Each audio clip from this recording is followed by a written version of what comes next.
Between aging and busy lifestyles, many women struggle with maintaining their physical and mental wellness. At Aquavita Concierge Healthcare Services for Women, we can help you revitalize your health and reclaim your life. We start from within by balancing your hormones, allowing your body to achieve and maintain desired weight goals. We also specialize in peptide therapies, regenerative medicine, sexual health, and aesthetics in our state-of-the-art facilities. Feel better, look better, live better at Aquavita. Visit aquavitality.com and begin your journey today.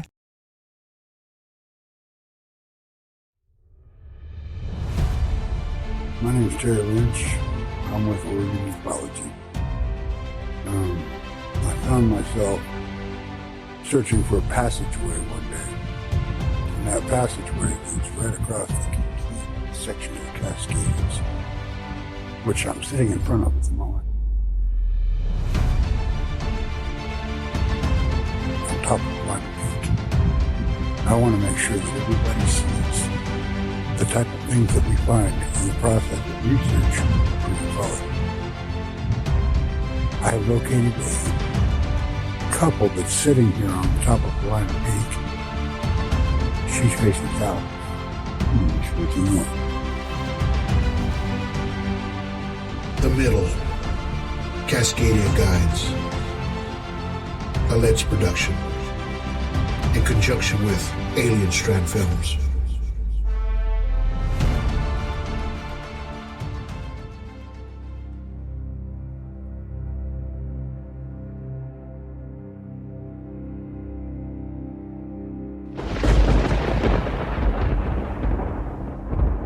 Alien Strand Podcast.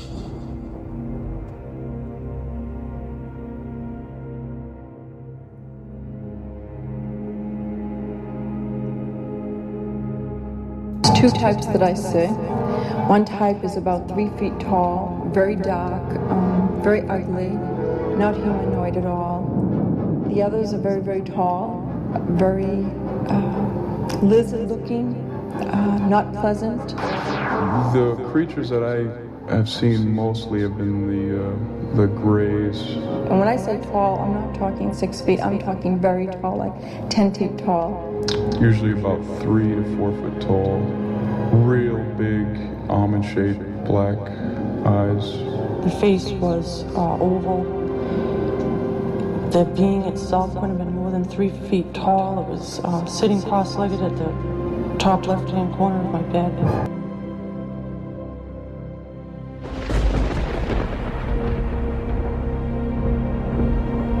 Heard it all, everything. Oh, they must have been on LSD, and people have said, I don't believe a word you say, you're nuts, you're crazy, you belong in a straitjacket. And I say, well, it's part of my life, I can't deny it. And one of the things that's really weird is that you find yourself getting used to the idea that you've been abducted, and that's weird in itself.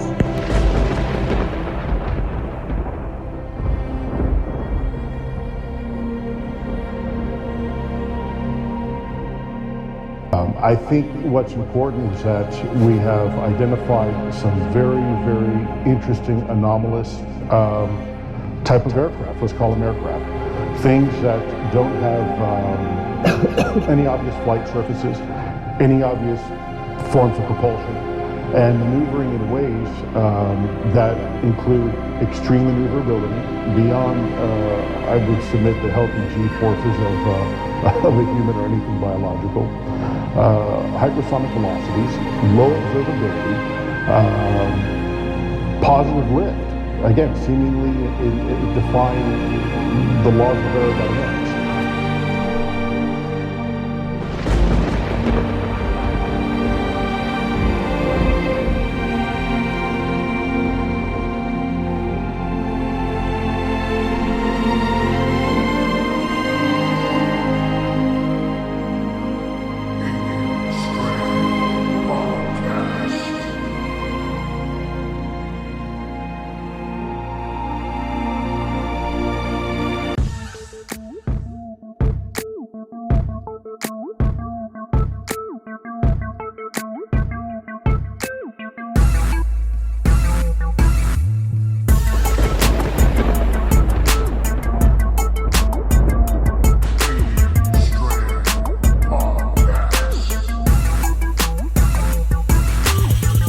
guys? This is Mike Beavers from The Theory, and you are listening to Alien Strand Podcast, the dopest UFO alien podcast out there.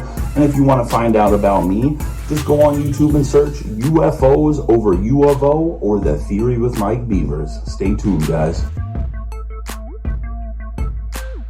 Hi, everybody, and welcome to another episode of Alien Strand Podcast. I'm your host, Don Ledesma, and welcome to today's show. Well, I missed you guys. It's been a while. Been super busy. You know, it's just one of those things that happens, you know, with work and production and everything that happens in between that, and a little bit of illness too. I don't know if it's just going around, the cough and, you know, that sinus cold thing, you know, that everybody's been kind of getting, you know, and it only happens during the summer. I don't get it. But, you know, we're all better now. And I said, you know what? I got to get back to this podcast, you know, because I know you guys are missing it, because I'm missing it. I am missing the heck out of it. And, you know, it's just one of those things that you can't stop doing it, you know, because of all the things that we see up in the sky, you know, that's so crazy all the time. You know, and it's just one of those things that when you see one with your own eyes, as far as a UFO or a UAP or however you want to say it, you know, you have to see it with your own eyes in order to believe in. And that's why, you know, we go to these, a lot of these groups and stuff just to see if, you know, we can find the truth out there, right? And that's what Alien Strand is all about here. It's about finding the truth. You know, and we might get it wrong every once in a while, yes. And if we do, you know, we do apologize for that, and we'll post updates on, you know, on anything that we find that that coincides with that story or fixes that story, right? But before we begin, I just want to welcome everybody to Alien Strand Podcast. You can catch us on 26 platforms, YouTube, alienstrand.com, you know, Spotify, everywhere, iHeartRadio, you know, Tumblr, everywhere you can find Alien Strand. Just type in Alien Strand on any of your podcast platforms that you have. You know, you might have Amazon or the iPhone one, and just type in Alien Strand Podcast and you'll catch all our podcasts, right? So we're up to number 75 now, right? We've been kind of climbing a little gradually, slowly, but we're getting up there. And it's just something that happens, you know. It's things get in the way, but you know what? We're still going strong. And if you want to be on the show, you can call 361-245-8000. That's 361-245-8000. You can even text on that line. So if you got a story, you know, something you have there, you can actually text on that number, and I'll get the information as it comes in, you know, as far as your story, right? And if you want to be in the show, just call me or text me, and then I'll get right back with you, and then we'll go ahead and get you on the show if you're ready to you know, give your story. And you know what? Don't be embarrassed. You know, ufology has grown so much since we started here 4 years ago already. 4 years has gone by since Alien Strand started our page there on Facebook, right? And it's not a group page, it's a business page, right? So everything we're putting on there, you know, it's just something that comes in on a daily basis, right? And that's what we try to do, is get all the information out as best as we can as it comes in, you know, as like hot off the press, right? That's what we try to do. And you know what? We are into Bigfoot big time here, so you might see a lot of Bigfoot things on there as far as the, you know, photos, videos, anything that people come across, especially in these forestry areas, right? You know, because this entity or living entity, it is out there, right? And there's just so much proof of it being out there, as far as, like, of course, the foot tracks. That was the first indication that they've been out there, right? And So as the information comes in, we put it out there so you guys can enjoy that and share it as well. Please share the information from Alien Strand. We really appreciate that.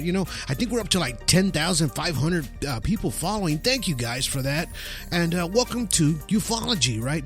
Because that's what it's about, is learning, right? As we learn ourselves every day. And we're not embarrassed to say it. You know why? Because we're learning as we go. We do a lot of reading and research. It's very, very important. And, because a lot of people have busy lives and, they don't have the time to go and research a lot of these things. They just want to go straight into, whoever's telling you these about UFOs or aliens or Bigfoot or anything, because these folks have researched it so much as we have here on Alien Strand. Now, speaking of researchers, so we have my very good friend, Terry Lynch. He's out there in Oregon, and we're going to be shooting a documentary out there called The Middle, and it's coming soon. And it's already like 2 months away before we go get out there and start shooting, only because there's just, the weather is still snowing out there and it's pretty bad, but we're just waiting for everything to kind of melt, and that way we can actually have some nice footage out there for you guys to see. And because we want to make sure that it just doesn't affect the camera quality or anything like that. So everything's pre-planned. We have a few interviewers that we're going to have on that documentary. Please watch it when it comes out, and if after we go and film it and record it and get it out there and edit it. It's going to take some months, right? So you figure it might come out close to the fall, okay? But be on the lookout for that throughout the commercials. Our commercials are on YouTube as well. We have a few videos there on YouTube. Check those out as you can. Now, Terry Lynch is a very hardcore researcher, from ufology and the geology aspect of his location where he's at, right? And there's a lot of folks out there that actually, not just look up in the skies or look through telescopes or just look at other people's footage and analyzations. People actually go out there and they check the electronic magnetic fields in the areas, right? So they go actually hike up these mountains, right? Just to see if there's some kind of disturbance in the energy, right? And today's podcast is number 75, which I call UFOs Part-1, okay? Because we're going to get into in depth on UFOs and even a couple of stories out there of how or what these things possibly are. And I know I've had a few podcasts before, but we're just going to kind of reflect and get into a couple of new stories as well.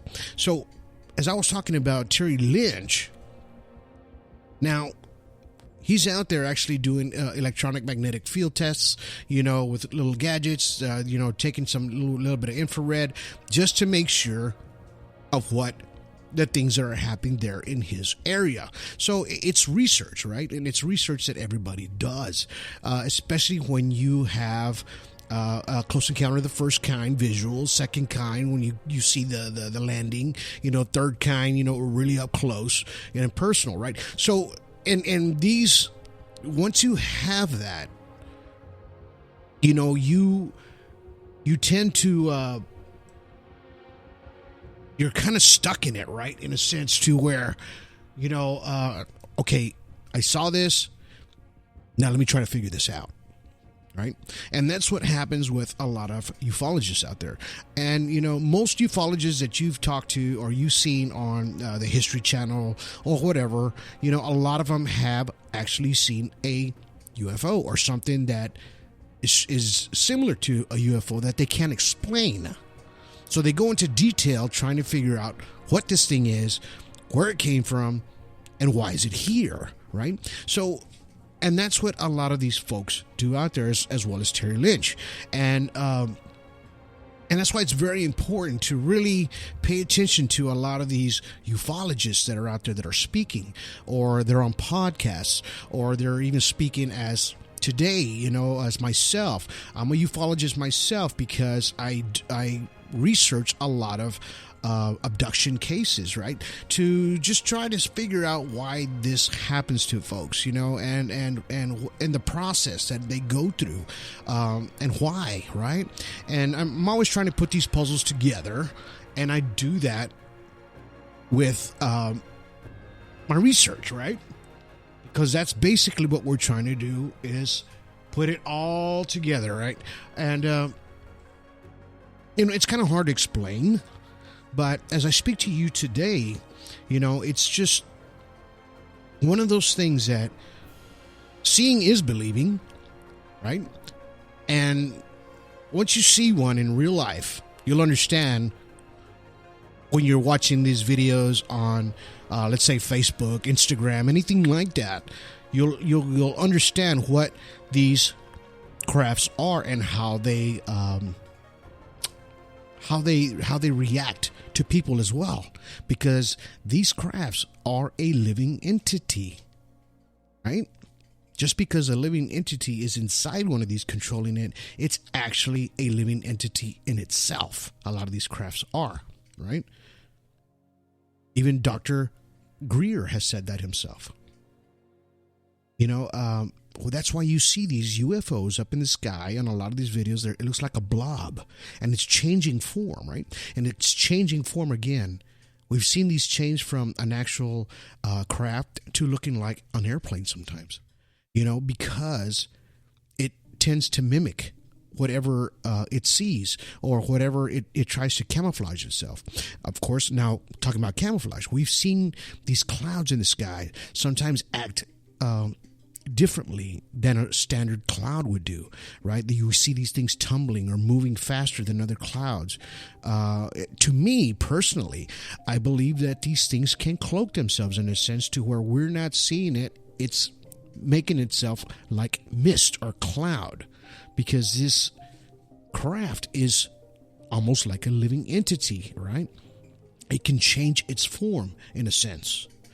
So when we try to explain these things to you as ufologists, we want to make sure that you understand that what you are seeing in the sky sometimes, or most of the times, are going to be real.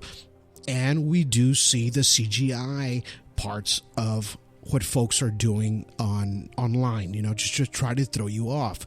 Now, from my experience and from my research that I have studied about an actual UFO craft, okay? So when you see one, or you see one on a video, or you experience one, you're going to notice that it has a non-metallic silver shape or color, right? So you're going to see that on the craft itself.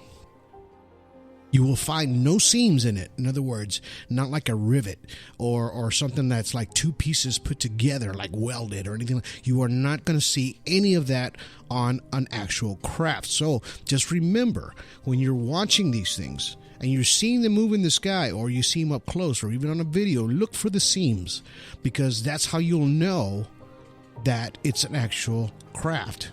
It doesn't shine like a chrome color. It's a flat base color, metallic. And that's what, through my research and what people have actually seen one, and these, I'm talking about people that have experienced these UFOs as a third kind. In other words, they've interacted with these crafts or beings in these crafts, and this is how they explained what these crafts looked like, right? They always said that it has this oval shape inside, lights, but they didn't know where the lights were coming from. It would reflect off of the walls inside of these crafts, right? They said it had no seams. It was almost like the chairs or the tables were a part of the craft with no seams in it. So these are the details that, as I explained to you today, that you need to think about when you're watching these videos, right? Of these crafts and UFOs up in the sky, or even on the ground. Now, I've seen a few videos myself of these crafts when they land and you see an occupant come out. An extraterrestrial, an alien, an EBE, a gray, as they walk out. Some of these seem unreal. But then I've seen that same video of that one, I believe it's in Japan, where a car full of teenagers is going across the highway and they're seeing this craft just starting to come down, and they're following it as it pulls off behind the trees. So they pull off to the side of the road, they jump out of the car, and they go run towards where this craft went down. And as they're looking in that direction and they start getting closer behind the bush, they notice that this craft has landed. And they're watching this extraterrestrial outside of this craft as it walks off to the right. Now, apparently it gets spooked because it sees them, I believe, gets back into the craft, and it just zooms off quickly, right? Now, when we see that video, I've seen it over and over and over. You know, it just seems, you know, like they say, it's too good to be true. Is it CGI? I don't believe it is CGI. These people that were in this car, you know, it was just random. It was during the day. It's not even at night.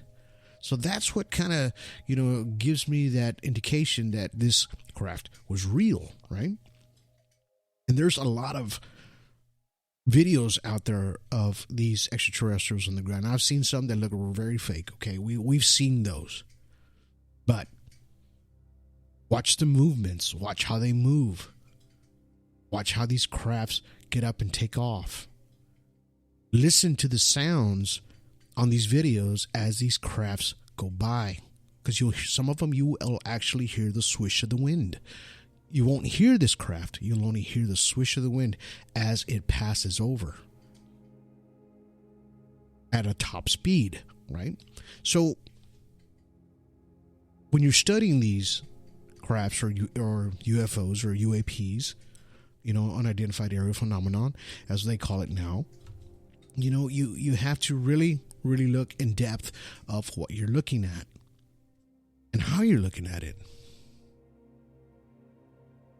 Eyes can be deceiving sometimes, and so can CGI, can really throw you off to make you not believe. But you know what? In the big sense and the big picture of the whole thing is that no matter how many videos you see, no matter how many things, shows or documentaries you see, in the back of your mind, most of the time, you know, you're not going to believe it until you experience it or you see it for yourself. And if that day was meant for you to come, then it will come, right? A lot of these extraterrestrials and these crafts, I believe, choose and pick who they interact with, as far as a third kind, even a fourth kind. Now, if that person is you, if that's your lucky day, well, there you go. Are you struggling to conceive? You have options, and at Piedmont Reproductive Endocrinology Group, we'll make sure you have the guidance and support you need. PREG is known for individualized fertility care that's unique to every patient. We take the time to provide a reassuring and empowering experience because we believe that you deserve nothing less. Let us help you on your journey to parenthood. Visit us at pregonline.com to learn more. Get the guidance and support you need at Piedmont Reproductive Endocrinology Group. If you're a last-minute gift shopper, then Instacart is your holiday rescue app this season. No more tracking packages, no more trips to the post office, and no more Christmas gifts arriving in February. Instead, you can just download Instacart to order gifts like beauty, tech, and gourmet goods from local stores and get them delivered in as fast as 1 hour. Plus, right now, you'll get free delivery on your first 3 orders. This offer is valid for a limited time. $10 minimum per order. Additional terms apply. Must be 21 plus to purchase alcohol where available. Judy was boring. Hello. Then Judy discovered ChumbaCasino.com. It's my little escape. Now Judy's the life of the party. Oh, baby, mama's bringing home the bacon. Whoa, take it easy, Judy. The Chumba life is for everybody. So go to ChumbaCasino.com and play over 100 casino-style games. Join today and play for free for your chance to redeem some serious prizes. ChumbaCasino.com. No purchase necessary. Void where prohibited by law. 18 plus terms and conditions apply. See website for details. I've always talked about these extraterrestrials, and people always talk about reptilians and who they are and where they're from.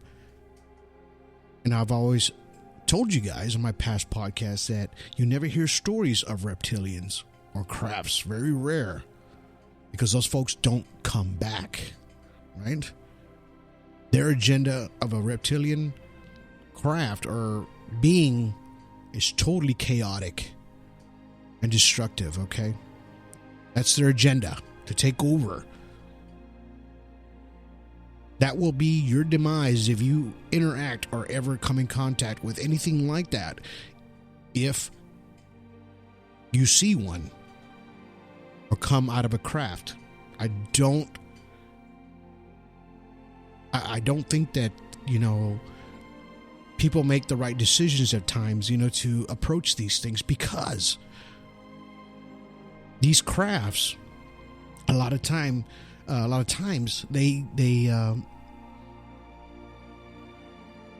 expose a lot of radioactive material, and which people actually get burnt. They get sick. They get cancer from coming into too close a proximity of these crafts. Now, do I believe that it's a defense mechanism for these alien crafts to come into our atmosphere and drop in and visit? Is it defensive for them? I don't think it is. I just think it's part of their propulsion. It's just that our bodies cannot withstand the radiation that comes off of these crafts when it's at a floating position. You got to think about it, right? It takes power to keep it up in the air. So just like, let's just say like a throttle on a boat. You're bringing up the throttle slowly and higher in order to keep it higher or get the boat in a faster speed, right? So just kind of think about it in that sense. It's at a low throttle because it's at a low altitude. Now, once it's on the ground, it's almost like at a zero throttle, but it's still running. So you're not going to get that hot gas or exposure as when it's actually on the ground. So think about that just for a minute. I've had stories of people that have walked up to these crafts and have gotten shot with some kind of hot air and gases that have burned them in the chest, their hands, their fingers, burned off gloves, because of how hot of propulsion that was coming off of these crafts, okay?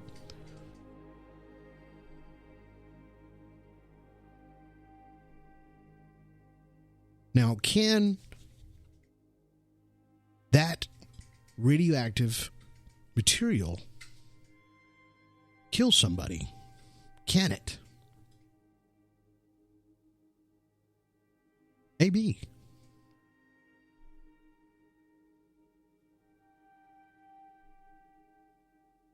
So we have this close encounters of the third kind, right? This is in Brazil. In Pilar de Gorias, August 13th, 1967, right? So it was about 4 p.m. Ignacio de Sousa and his wife, Luisa, returned home to the ranch.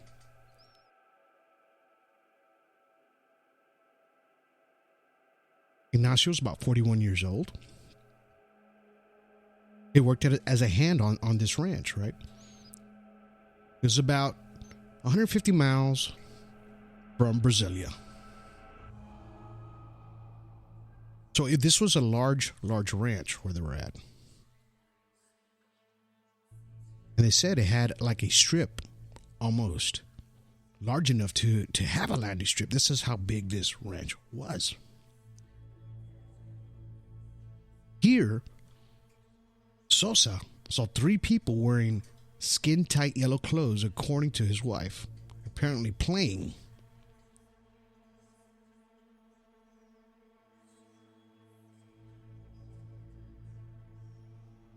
He says they all noticed it at the same time, so they began to approach them.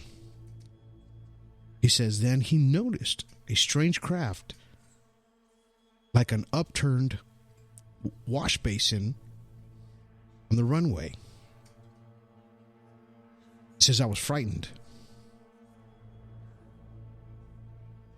He unslung his .44 carbine he was carrying and fired at the figure that was nearest to him. He says they responded with a green beam of light from the craft. It hit De Souza on the head and shoulders. So the 3 trespassers ran off to the craft, and then it took off vertically. He said, humming as it went into the daylight sky. So this happened during the day. So De Souza developed symptoms from nausea, tremors, and was flown about 180 miles away to the nearest doctor. He was diagnosed from having leukemia.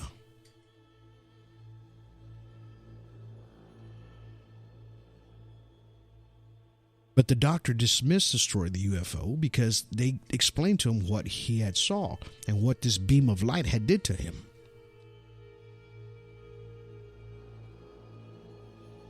Doctor said they were just nothing but a hallucination. Didn't happen, right?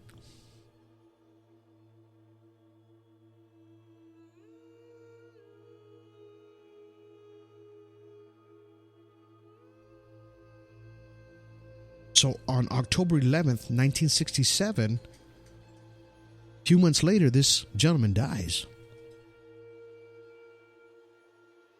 from this encounter, right? So this is what I'm talking about.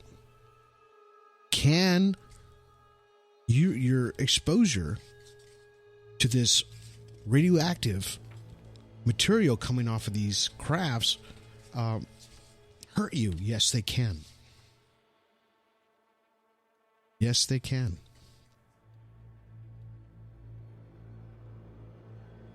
And that was proof of it as well. He only lasted a few months. And this is what I try to explain to folks about coming into contact or any exposure to close proximity to these crafts. Even though what happened was it was a self-defensive mechanism on that craft that shot at him after he fired at them, right? As any other person would probably do, or thing would probably do, as a defense mechanism, right? Just reaction.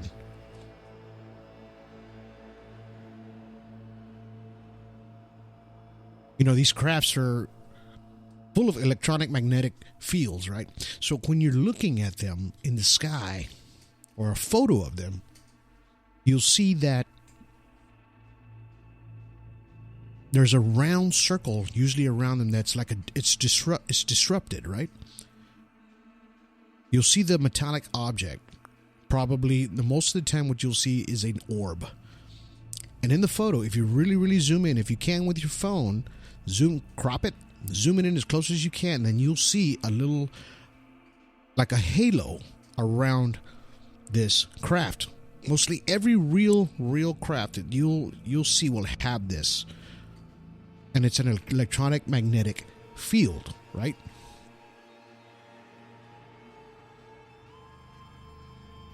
And you'll see it. It's as plain as day there. Even when you use analyzations on these photos or videos, you'll see this sort of halo. And this is what makes these crafts fly or stay in flight or go into the speeds that they do. Even Bob Lazar, that went into Area 51 at the time, which now is 4, explains how what he saw when he stuck his head inside this ship and how the propulsion system works on these crafts, right? So if you really want to know a lot about possibly Element 115, I mean, go look and research Bob Lazar. You know, a lot of people came out and, you know, was trying to discredit him. And even the military even say he never worked here, yada, yada, whatever. But he had badges. He had everything that he worked there. Never changed the story.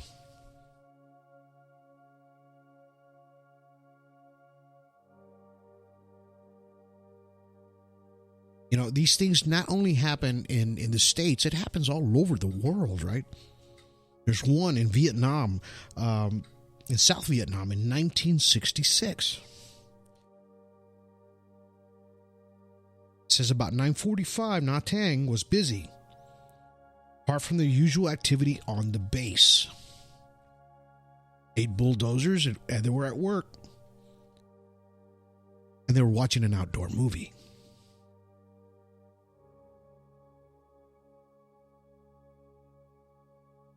They saw 2 Douglas AIE Skyraider attack planes were preparing for takeoff on the nearby airstrip in the bay of Shell oil tanker as it lay on the anchor, right? They said suddenly the sky just lit up.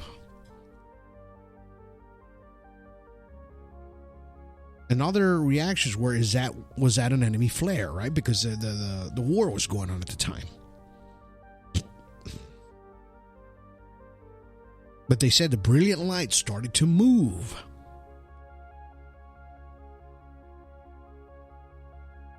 Then it started to approach the base.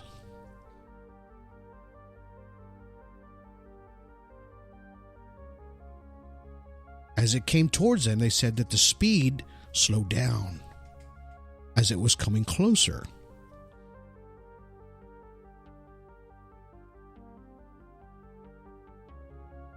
They said it stopped dead over the base and just hovered there.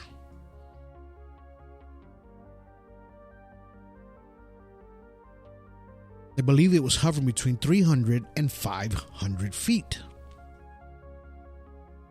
They said it illuminated the whole entire valley in that area. They said at that moment, all the airplane's engines failed. They all shut down.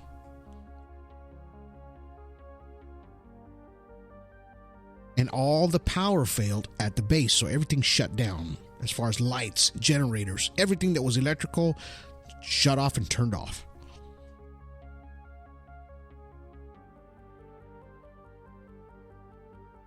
They said it was hovering over them for about 4 minutes.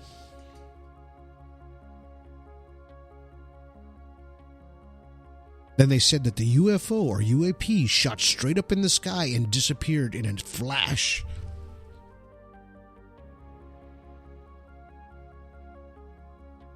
They said after it was gone, all the lights, generators, airplanes, everything turned right back on. And they couldn't understand why all the power shut off.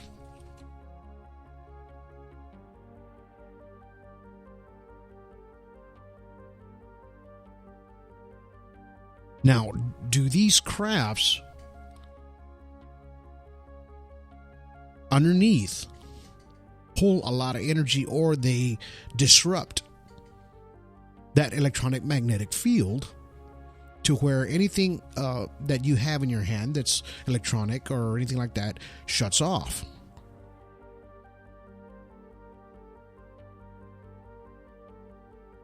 You know, most people that have come across these crafts in their cell phones, and the old, you know, when the cell phones first came out, as far as flip phones and cameras and video cameras that were, you know, you can hold on your shoulder or whatever, that when they would tape an actual craft that was nearby, that the battery would drain right away.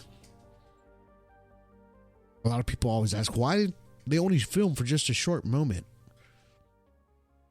If you notice, when these crafts are close by, the filming is short, because a lot of times, most of the time, with my research, that a lot of these batteries die on these cameras, phones, etc.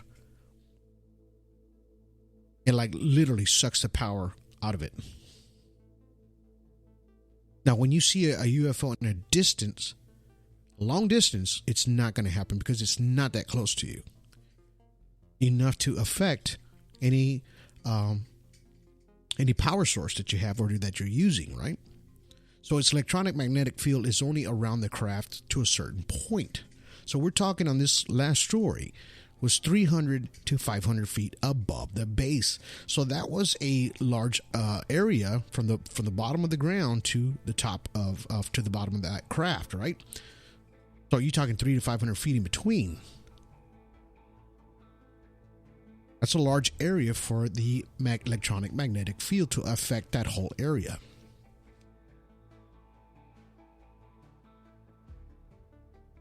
Now, have we heard stories of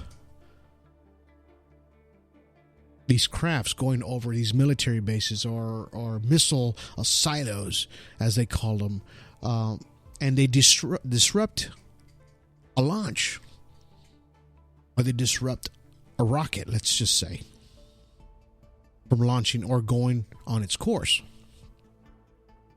or turning off an actual nuclear device? We've heard a lot of stories like these.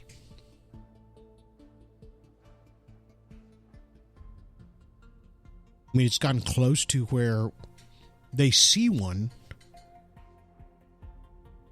and I'm talking maybe 20 years ago or so, that whoever was on that missile silo, that they said a lot of times that these missiles were activated and then shut down when this craft was over the base or over that area.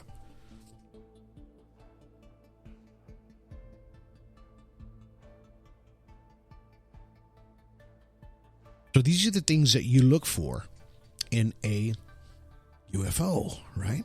Or a UAP.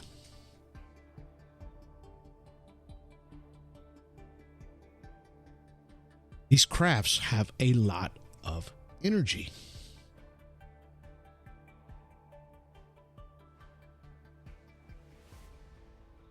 And they've been researching a lot of these UFOs and unidentified flying objects, which is the term for them, right? Because there was a lot of times in the back in the past, in the 1940s, that these things were unidentified. They were trying to find out what these things were. Because at the time we had just developed radar, we started picking these things up from the sky. You know, our military was freaking out. People were seeing these things everywhere, right? And they developed Project Blue Book, right, to kind of document these sightings, right? And it's a huge, I think, like 2,000 or 22,000 incidents that were recorded from folks. Not very long incidents that they have recorded in there, but they are in there.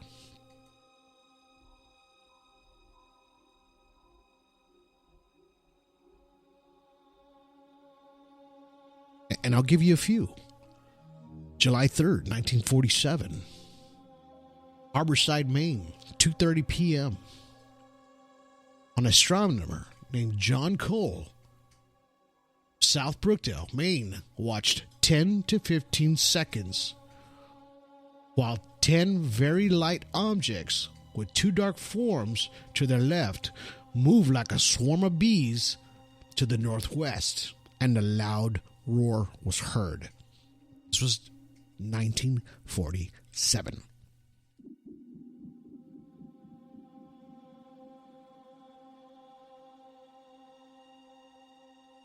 Now, the way he explains this, and it was very fast. He says it looked like a swarm of bees. So a lot of my friends like Terry Lynch and Ani Ball, Caballero from Extra Strange Happenings Group, Oregon Ufology, all these places, you see their videos. They use these nice Nikons. They use these Canon cameras. Anything with a large zoom that'll zoom into the cloud, and they just point it in one direction, And all of a sudden, you'll see exactly what this gentleman saw in 1947. But these things are so high, it's hard to see. You can catch them. Analyze the footage with some kind of spectrum if you can. You'll see them fly by. Slow the footage down.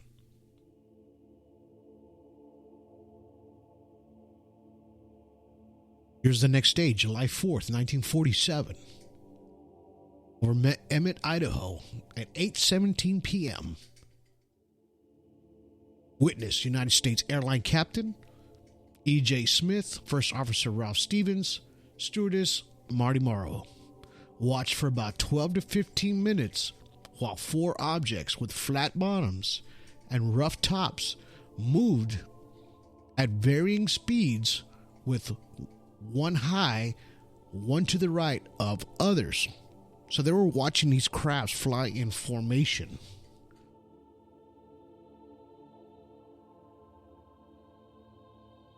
July 6, 1947. Fairfield Suisun Air Base, California, daytime. Army Air Forces Captain Miss James Burnington watched for about 1 minute while an object having no wings or tail rolled from side to side 3 times and flew away at fast speed to the southeast.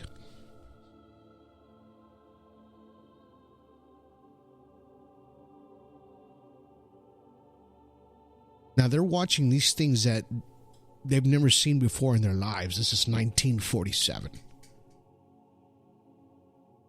Not even imagined of what we see today. Today we just see things that we're just so used to seeing, these crafts in the sky or videos or whatever it is. But back then they didn't have anything like that. All they had was radio or barely any television to listen to. Everybody just read back then. The newspapers, magazines. That's how they got their news.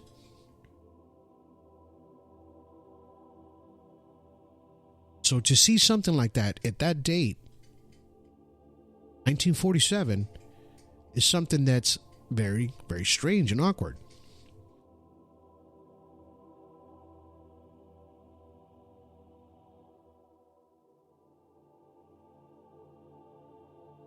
July 8th, 1947. Muroc Air Base, California, 9:30 a.m. Witness, First Lieutenant Joseph McHenry, Sergeant Rubio and Sergeant Newman, and Miss Janet Scott watched for an unstated length of time while 2 disc-shaped spherical objects in silver and apparently metallic flew over a wide circular pattern. And then one of them later flew a tighter circle.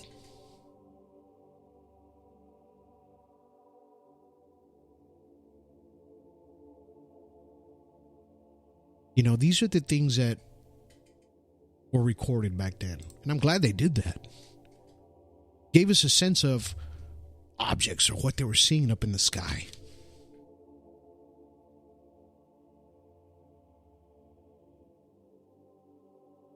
You know, as people do their research today, even if it's in the past, even if it's from 1947, even if it's today, you get these stories and you kind of notice the way I gave you these stories of Project Blue Book, that these objects are all the same, right? They're all described almost exactly the same. Metallic, spherical, disc-shaped, flying at these top speeds. It's unimaginable. Even with our technology today, we don't have anything that goes that fast.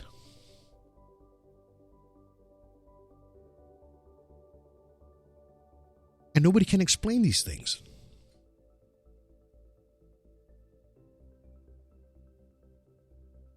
Even our recent military videos that just came out here recently.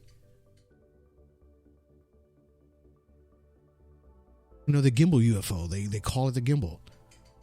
It starts spinning while they're tracking it.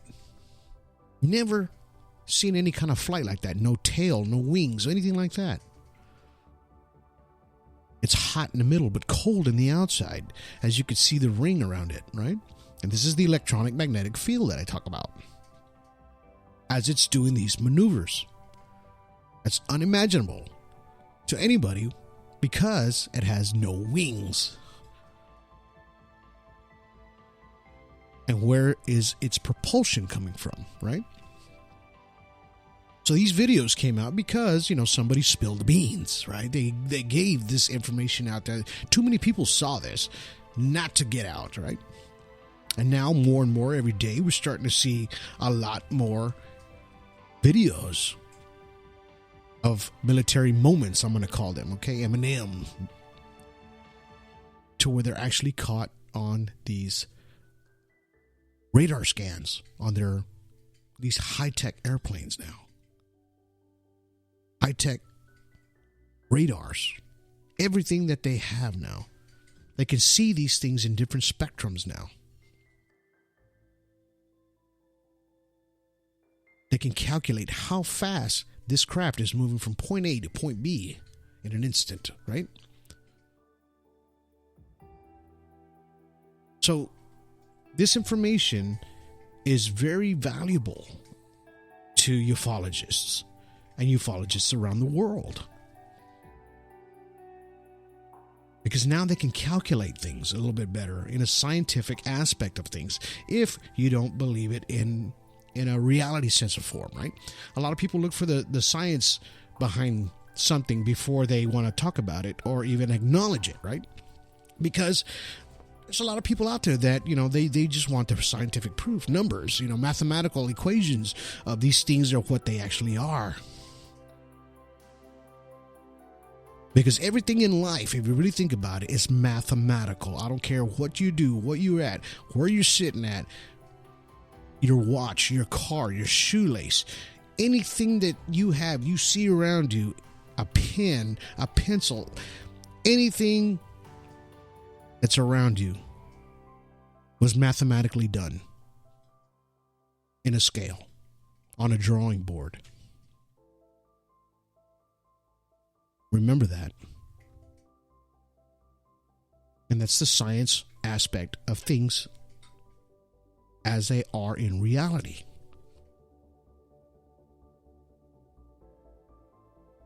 So I don't know if you've seen that show called Skinwalker Ranch.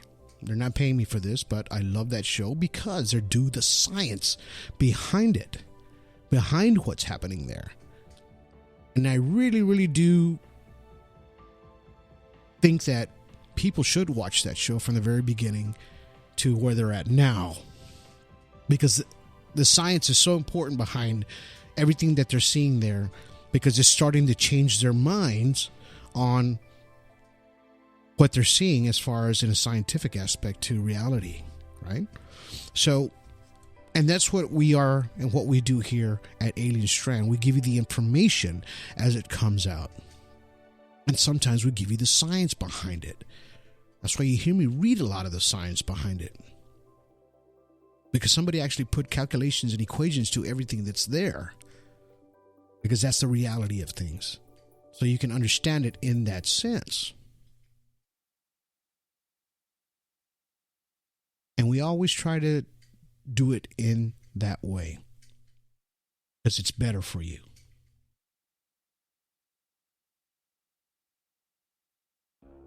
A lot more people just understand that science part in that way. And you know what? That's why we are doing this documentary, because there's a lot of science behind it. Trying to figure out how, where, and why. Those are always the big questions that we need to get answered. And I really do hope that you guys tune in to the documentary The Middle after it's completed, because it's going to give you that information that you need to put your piece of the puzzle together of what's happening around the world. You know, we're going to have people on there that's very important that's going to be speaking on behalf of, you know, what they specialize in, right? They're going to explain things a little bit better for you to understand and put these two pieces together.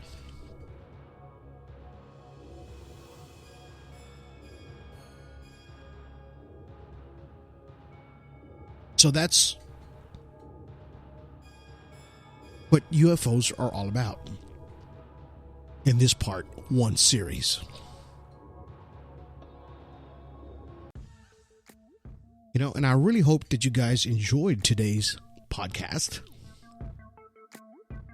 Number 75, UFOs Part 1.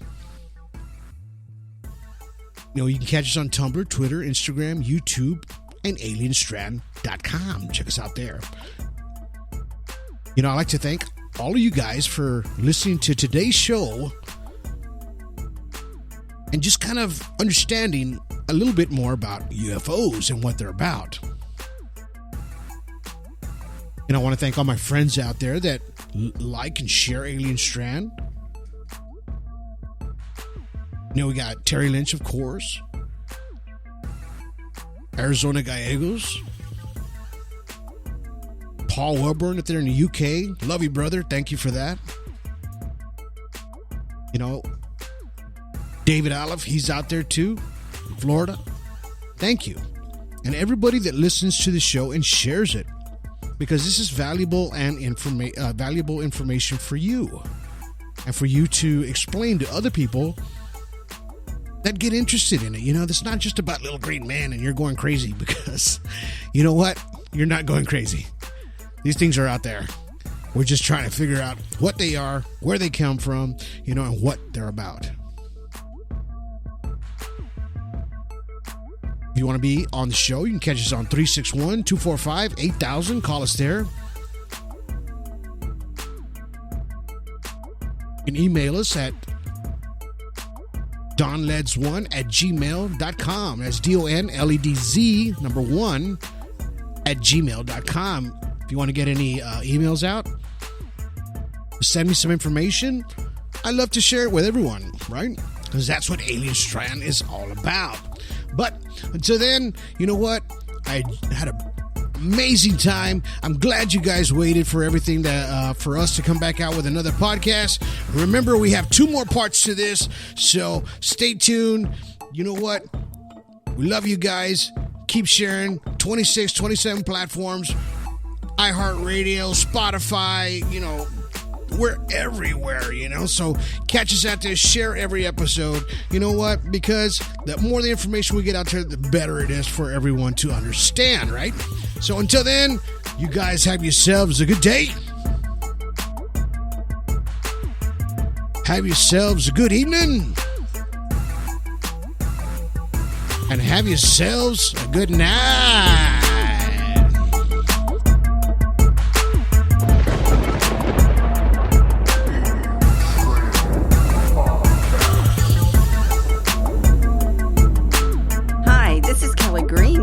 Executives, Coastal Bend, and Corpus Christi, Texas. And you're listening to the Alien Strand podcast with Donald Ledesma.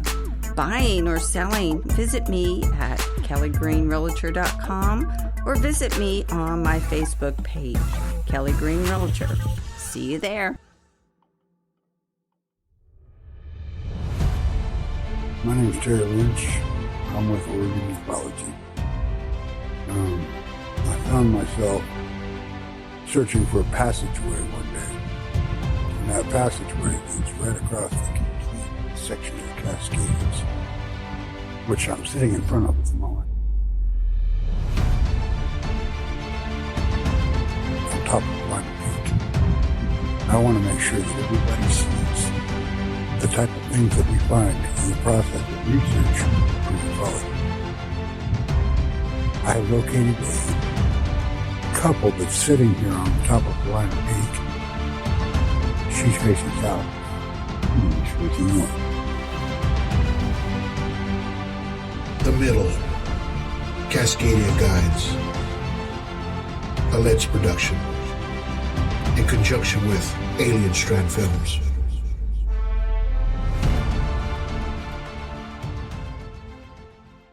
It is Ryan here, and I have a question for you. What do you do when you win? Like, are you a fist pumper, a woohooer, a hand clapper, a high fiver? I kind of like the high five, but if you want to hone in on those winning moves, check out Chumba Casino. At ChumbaCasino.com, choose from hundreds of social casino-style games for your chance to redeem serious cash prizes. There are new game releases weekly, plus free daily bonuses. So don't wait. Start having the most fun ever at ChumbaCasino.com. No purchase necessary. VGW Group. Void where prohibited by law. See terms and conditions. 18+.